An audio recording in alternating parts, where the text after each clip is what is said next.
नमस्ते, मैं हूं दीपक और आप देख रहे हैं mutual fund master class part 2। इसमें हम बाकी चीज़ें तो समझेंगे, इंपॉर्टेंटली वो समझेंगे किस तरह के म्यूचुअल फंड्स में आपको निवेश नहीं करना है। तो ये जानना है तो वीडियो को एंड तक जरूर देखिएगा। पार्ट 1 में हमने बात की थी म्यूचुअल फंड की बेसिक चीज़ों की। डायरेक्ट प्लान क्या होता है, रेगुलर प्लान क्या होता है, एक्सपेंस रेशियो क्या होता है और उनके प्रकार हमने समझा। इक्विटी फंड क्या है, हाइब्रिड फंड क्या है, डेट फंड क्या है। आज इस वीडियो में हम आगे बात करते हैं और पहले हम बात करेंगे उनकी कैटेगरीज की। तो बेसिकली 4 कैटेगरीज हैं, जिसमें पहली कैटेगरी है लार्ज कैप, यानी कि लार्ज कैप म्यूचुअल फंड। वो म्यूचुअल फंड जो लार्ज कैप कंपनीज में पैसा लगाते हैं। लार्ज कैप कंपनीज कौन सी कहलाती हैं? हमारे स्टॉक मार्केट की जो टॉप 100 कंपनीज हैं वो लार्ज कैप कंपनीज कहलाती हैं। तो large cap mutual fund in top 100 companies में पैसा लगाते हैं। रिटर्न आपको यहाँ पे स्टेबल मिलेंगे, रिस्क कंपैरेटिवली लो रहती है और ऐसा नहीं है कि ये आपकी वेल्थ को कई गुना मल्टीप्लाई कर देंगे, पर हाँ एक स्टेबल ग्रोथ आपके पोर्टफोलियो में जरूर देंगे। दूसरा कैटेगरी आता है मिड कैप। मिड कैप में वो फर्म आती हैं जो 101वें नंबर से लेकर के 250वें नंबर तक हैं, यानी कि टॉप 250 कंपनीज में से 100 कंपनीज तो चलेगी लार्ज कैप में, उसके बाद बची जो 150 कंपनीज हैं वो मिड कैप कंपनीज कहलाती हैं। इनके अंदर ग्रोथ पोटेंशियल बहुत अच्छा होता है, लेकिन रिस्क भी थोड़ा सा बढ़ जाता है। तीसरी कैटेगरी है स्मॉल कैप। इसके अंदर 250 कंपनी के बाद जो कंपनीज बचती हैं वो सभी कंपनीज इस कैटेगरी में आती हैं। इन कंपनीज में रिस्क सबसे ज़्यादा होता है, रोलर कोस्टर राइड होता है, लेकिन रिटर्न कमाल का दे सकते हैं। यदि घटने पे आएंगी तो हो सकता है आपका वैल्यू 70-80% तक खत्म हो जाए और कुछ कंपनीज खत्म भी हो सकती है, लेकिन जब रिटर्न देने पे आएंगी तो मल्टी बैगर इन्हीं में से निकलता है। तीसरी कैटेगरी है फ्लैक्सी कैप या मल्टी कैप फंड। इसके अंदर फंड मैनेजर को ऊपर की तीनों कैटेगरीज में इन्वेस्ट करने का ऑप्शन रहता है, और यदि आप एक्टिव फंड चूज कर रहे हैं तो उस केस में फ्लैक्सी कैप फंड चूज करना ही बेटर हो। How to select a mutual fund, 5 golden rules. ऐसे ही कोई भी फंड मत उठा लेना, ये 5 नियम आपको फॉलो करना है। सबसे पहला है एक्सपेंस रेशियो। जब भी आप कोई इंडेक्स फंड ले रहे हैं तो आप देखिए उसका एक्सपेंस रेशियो कम है, और एक्टिव फंड में भी ये काम करता है, और इसको ये टर्म हम यूज करते हैं वो है TER, total expense ratio. Fund manager का ट्रैक रिकॉर्ड। जब हम किसी म्यूचुअल फंड में इन्वेस्ट करते हैं तो म्यूचुअल फंड तो देखो ही देखो, ये भी देखो कि उस फंड मैनेजर का ट्रैक रिकॉर्ड कैसा है। जब म्यूचुअल फंड अच्छा कर रहा था, क्या तब भी यही म्यूचुअल फंड मैनेजर था या बदल गया है? ये भी इंपॉर्टेंट फैक्टर होता है। Rolling returns. किसी भी फंड को ट्रैक रिकॉर्ड आप देख रहे हो तो 1 साल या 2 साल का मत देखो, उसका रोलिंग रिटर्न देखो, उसके साल दर साल उसकी परफॉर्मेंस कैसी रही है, क्या उसने कंटिन्यूअसली परफॉर्म किया है, वो देखना बहुत ज़रूरी है। AMC का ट्रैक रिकॉर्ड। जब भी हम किसी म्यूचुअल फंड में इन्वेस्ट करते हैं तो उसकी एक कंपनी होती है AMC, यानी कि असेट मैनेजमेंट कंपनी। वो देखिए कि उस असेट मैनेजमेंट कंपनी का ट्रैक रिकॉर्ड कैसा है। मान लीजिए उसके पास 20 फंड है, क्या लगभग एवरेज रूप से उसके सभी फंड अच्छा परफॉर्म कर रहे हैं, या कोई केवल एक फंड है जो बहुत अच्छा परफॉर्म कर रहा है जिसमें आप पैसा लगा रहे हैं। पोर्टफोलियो टर्नओवर, ये भी देखना है कि क्या फंड मैनेजर बार बार अपने स्टॉक्स को चेंज तो नहीं कर रहा। 25% से यदि ये कम है टर्नओवर तो बेटर माना जाता है। उससे ये समझ में आता है कि जो फंड मैनेजर है उसको अपनी खुद की रिसर्च पर भरोसा है और वो उस पर टिका हुआ है। How many mutual funds to hold, this is a $1 billion question. मैंने देखा एक एग्जांपल है कि व्यक्ति के पास 100 से ज़्यादा म्यूचुअल फंड्स थे, तो भाई वो म्यूचुअल फंड का पोर्टफोलियो था या किराने की दुकान थी? तो ऐसा बिल्कुल भी नहीं करना है। तो होने कितने चाहिए?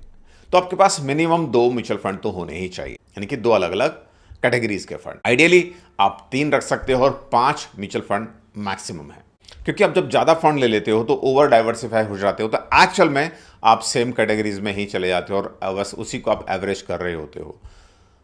जो म्यूचुअल फंड कंपनीज हैं, डिस्ट्रीब्यूटर हैं, वो आपको नए नए फंड चिपकाए जा रहे हैं और कुछ नहीं हो रहा। तो कितने रखते हैं म्यूचुअल फंड? Ideally 3, maximum 5। यदि हम इसको और डीप डाइव करना चाहें तो आप ऐसा समझ सकते हैं, एक large and mid cap fund रख लीजिए और एक स्मॉल कैप फंड रख लीजिए।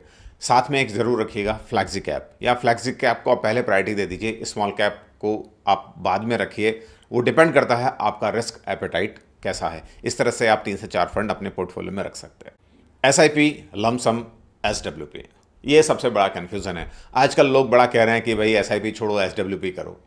गलत ज्ञान है, बिकॉज SWP तरीका है पैसा निकालने का और SIP तरीका है पैसा डालने का। लमसम तरीका वो है जिसमें आप एक मुश्त अपना पैसा डालते हो, लेकिन कब? जब मार्केट क्रैश हो तभी उसको यूटिलाइज करना चाहिए।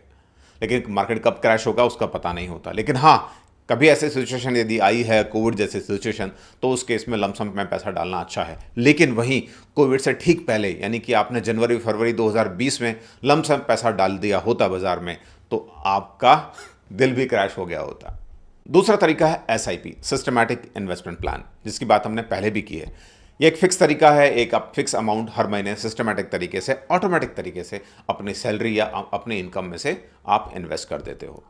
ये सबसे अच्छा तरीका है, क्योंकि इससे आप गैप नहीं करते हो, अपना दिमाग नहीं लगाते हो, क्योंकि आपने एक बार जो रिसर्च कर लिया है, सोच लिया है, उसको सिर्फ आप एग्जीक्यूट टाइम से कर रहे होते हो। मार्केट गिरे तब भी कोई दिक्कत नहीं है, मार्केट चढ़े तब भी कोई दिक्कत नहीं है। SWP, सिस्टमैटिक विड्रॉल प्लान, ये तरीका कब यूटिलाइज करना है? जब आपने 20-30 साल इन्वेस्टमेंट कर लिया और आप अब उस जो कॉर्पस आपने इकट्ठा कर लिया, नहीं, इतना सारा कॉर्पस जो आपने इकट्ठा कर लिया, क्योंकि सालों में तो इतना हो ही जाएगा 30-35 साल में, उसको जब यूटिलाइज करने की बात आ रही है, तब आपको सिस्टमैटिकली इसको विड्रॉ करना है, SWP करना है, ताकि आपके पास बिना कोई काम किए भी एक रेगुलर रिकरिंग इनकम आती रहेगी।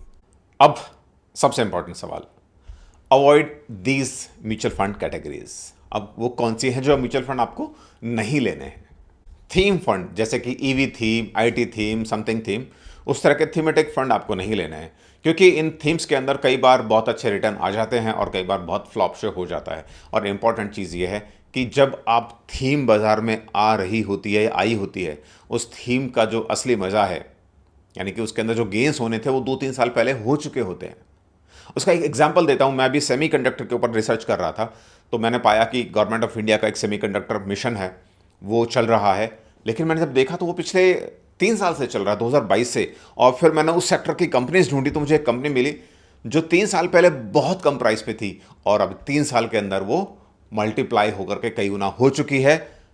तब जब लोग सेमीकंडक्टर की बात कर रहे हैं आज के टाइम पे, यानी कि ये थीम पहले से बिल्टअप होना शुरू हो गई थी, तो इसलिए थीम के चक्कर में नहीं पड़ने का। ऐसे ही सेक्टोरल फंड्स, सेक्टर फंड्स, जैसे बैंकिंग फंड, ऑटोमेटिव फंड, इस तरह के फंड भी हमको नहीं लेने हैं, क्योंकि कई बार हीरो बनने के चक्कर में हम जीरो बन सकते हैं, तो अवॉइड दीज। थर्ड है हाइब्रिड या डेट फंड। यदि आपको सेफ्टी चाहिए तो भी एफडी करा लो, फिर म्यूचुअल फंड लेकर के उनकी खिचड़ी बनाने की कोई ज़रूरत नहीं है। इसलिए एफडी कराओ और मस्त सो, tension free. Next important thing, the investor behaviour problem. Actually क्या होता है, जब मार्केट बढ़ रहा होता है ना, तो हम लोग ज़्यादा पैसा इन्वेस्ट करने की कोशिश करते हैं, और जब मार्केट गिरता है तो पैनिक में पैसा विड्रॉ कर लेते हैं। तो फंड मैनेजर को मजबूरी में महंगा खरीदना पड़ता है और सस्ता बेचना पड़ जाता है। तो आप ऐसा ना करें, अपने बिहेवियर को मैच्योर करें, क्योंकि मार्केट में उतार चढ़ाव तो आएंगे ही आएंगे, लेकिन लॉन्ग टर्म में आपको ग्रोथ मिलेगी ही मिलेगी। तो इसलिए ग्रीड बाइंग ना करें, फोमो वाली, फियर ऑफ मिसिंग आउट, और पैनिक सेलिंग भी कभी ना करें। And in the last, hopefully आपको ये series mutual fund master class part 1 and ये वाली पार्ट 2 पसंद आई होगी। आपको समझ में आया होगा क्या है म्यूचुअल फंड, उसके बारे में जो भी बेसिक चीज़ है मैंने उसको आसान भाषा में समझाने की कोशिश करी है। फिर भी यदि कोई चीज़ में आपको डाउट लगता है तो आप कमेंट कर सकते हैं, पूछ सकते हैं। और हाँ, यदि वीडियो पसंद आया है तो लाइक करिएगा, शेयर करिएगा दोस्तों के साथ में, और चैनल को सब्सक्राइब करिएगा। आप मुझे इंस्टाग्राम पे भी फॉलो कर सकते हैं, वहाँ मुझे डीएम कर सकते हैं, कनेक्ट कर सकते हैं with the same handle, wealth with Deepak. तब तक के लिए आप निवेश करते रहिए, सुरक्षित रहिए, और मेरा फेवरेट डायलॉग, निवेशित भारत विकसित भारत। जय हिंद, जय भारत।